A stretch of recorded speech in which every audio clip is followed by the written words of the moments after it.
Sa telepihigan ng inyong mga radyo, Ang pimpinan ng may panindigan. wala inakatakutan, Wala pinapanigan. wala inurungan. Ito ang DCTV! Siyete, dos, cuatro. Sabi sa PBB o kapisanan ng mga podcasters ng Pilipinas na bakit ang pinakabagong balita sa bansa. Itama ang inyong mga orasan. 30 minuto matapos ang alas 5. Ngayon ay araw ng Sabado, Setyembre 15, taong 2022.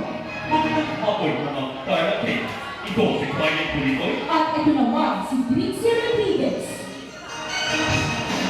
para sa DCTV 7 Dos, cuatro. sa ulo ng mga nagpapagang balita. PNP Chief Minaron na tumuli, hindi tatakbo sa 2013 election. Pagpupulo ng dalawang pangulo ng Asya naman sila. After PSPC 2012, nagaganap sa GCT. Pagyong kain, lumalakas. At sa balikan showbiz, John Lloyd Chris at Solani Rizal na huling magka-holding hands. Sinami ng mga balita. Ayon kay PNP Chief Secretary Pagdumi, wala siyang plano tumakbo bilang co-register sa 2013 election.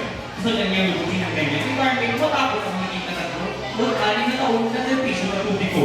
Unang bagay na kanyang gagawin matapos ang retirement ay pagpapawala ng kanyang tuhod sa hinang injury ng paglalaro ng basketball.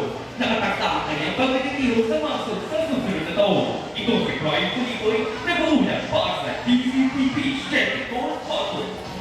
Sa iba pang balita, umaasa pa rin si Pangulong Benigno Aquino III na magkakaroon siya ng pagkakataon na mangharap sa isang pagpupulo si Chinese Speaker Liu Jintao upang mapag-usapan ang issue ng Scarborough Shoal at Scotland Islands at para na rin mapabuti ang relasyon ng Pilipinas at China.